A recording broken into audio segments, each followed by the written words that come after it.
The fire happened early this morning around 2 a.m. I just want to show you the damage. You can see right here, this is a burnt mattress. It happened in this apartment. Hey Todd, yeah, I'm right here behind this snowbank, but let me cross the street so it's a little easier for you to see me.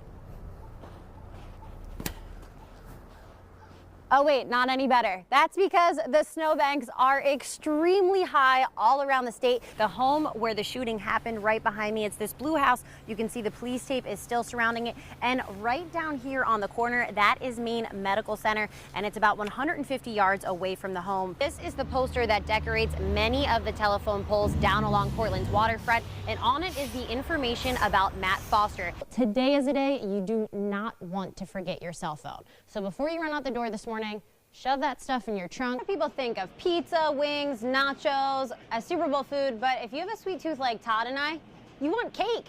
And that's what the cookie jar is serving. This wall is known for its graffiti, but it's this LePage mural that has sparked a debate, and it's changed a few times since it sparked that debate yesterday. There's a lot of damage to the rear of the house, specifically to the second floor. Some of the damage even was caused to the house next door. That's the next dog we're working with, and although she doesn't sound aggressive, she is about to bite me. Investigators have left the scene here on Belgrade Road, but what we do know is Maine State Police have confirmed that 4 people were shot and killed. They said the 911 call came in around 8 o'clock last night, and when they arrived on the scene here, they found 3 people dead inside the home, 2 women and 1 man. They also found a man dead outside of the home.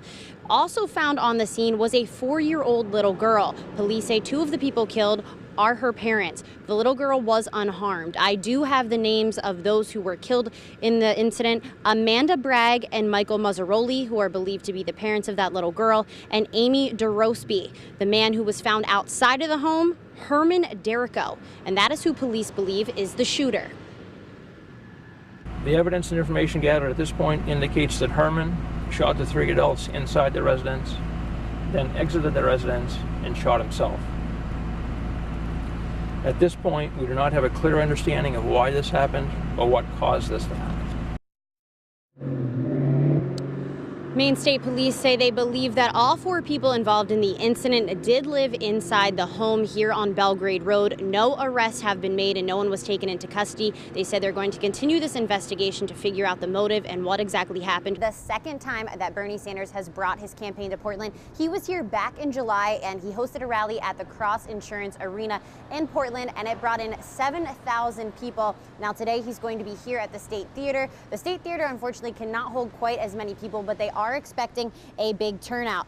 As of now, Sanders says he is vowing to stay in the race until his party's convention. Sanders reports that raising more than $42 million in February, that's a good sign that he will have money to go deep into the spring. Sanders will discuss a wide range of issues, including his plan to make public colleges and universities tuitions free, combating climate change, and ensuring universal health care.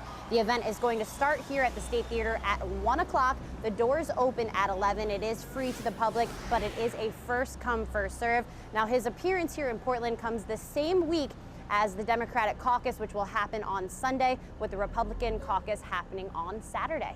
Back to you. All right, Kelsey, first come, first serve. I would imagine people would start lining up pretty early. We actually just had the first 2 people start lining up. I asked them what brought them out so early. They said they are Bernie supporters. I asked them if waiting in this rain was worth it, and they said yes. I fell asleep smoking a cigarette. Yeah? Yeah, I was watching TV. Leo Albert says he smokes 2 cigarettes every day, even though his apartment complex in Portland's Back Cove doesn't allow it. And early this morning, he was smoking on this mattress.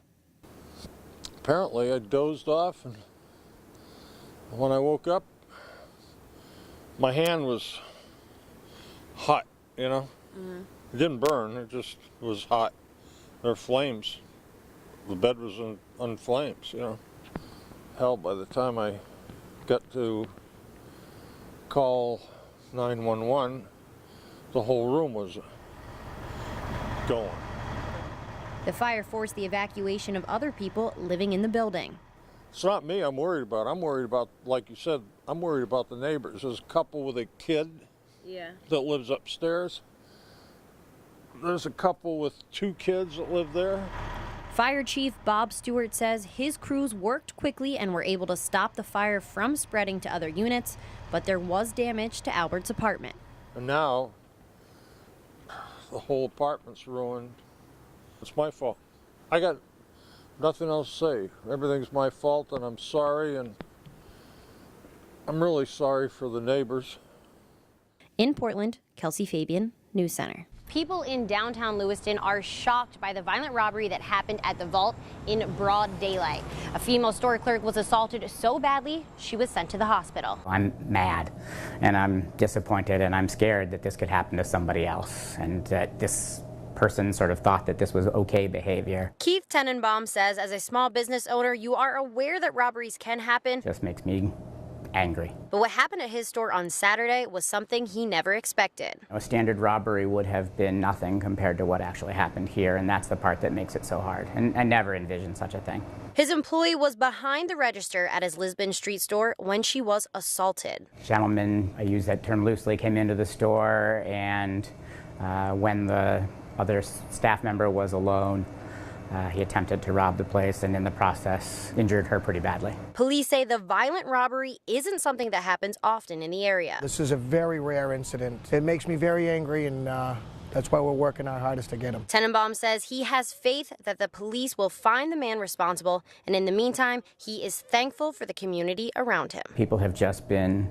wonderful and supportive, and it makes you really sort of believe that aside from a few bad people, that overwhelmingly people really are just good. The store owner tells me that his employee is out of the hospital and is recovering. Police were very active on the street earlier today. They are trying to piece together all the information that they have in this investigation, and they are also trying to figure out a motive. They ask if you have any information to contact the Lewiston Police Department.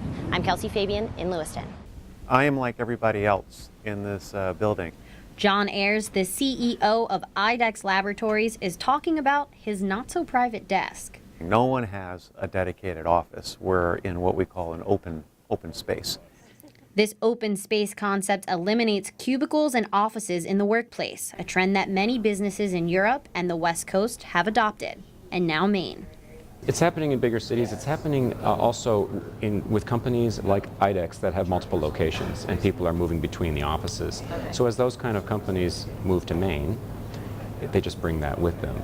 The idea is to keep the workplace fluid and allow movement. There are plenty of desks for employees, but they don't have to use them. Here at IDEX, you can be an office nomad. You could work from a quiet space, work from the cafe, or even work from the gym. Everybody here has a mobile laptop. Everybody has a mobile phone, so you're really not tied to your desk. But if you do choose to work at your desk, you don't have to sit down. Our goal is we try to get, an hour a day at least to break up the day. There's an ergonomics person who works here who goes around, and when you initially get set up at your desk, she gives you instructions on the settings which you should be at for sitting and standing. And if you want to work from the gym or the cafe, it's easy access as they make up the first floor of the IDEX building, along with an Intermed Health Clinic. We think having a great work environment includes time for people to attend to their mental and physical health. We think that improves productivity. It makes us an attractive place to work. I think people really want to work at IDEX because of our facilities. The whole idea is to make them want to come into the workplace, so providing amenities and things that make it a bigger part of their life. And promoting health and wellness is a win-win for both the company and the employees. It's good for our productivity, and it also helps manage our healthcare costs. Do you think you're happier in this work environment? Oh my, yes, definitely. I mean, the light is fantastic. We sort of really have a blast. We talk back and forth all the time. I think virtually everybody, once they got used to it, would never want to go back. I'd say that's probably true of 99.5% of our employees. In Westbrook, Kelsey Fabian, News Center.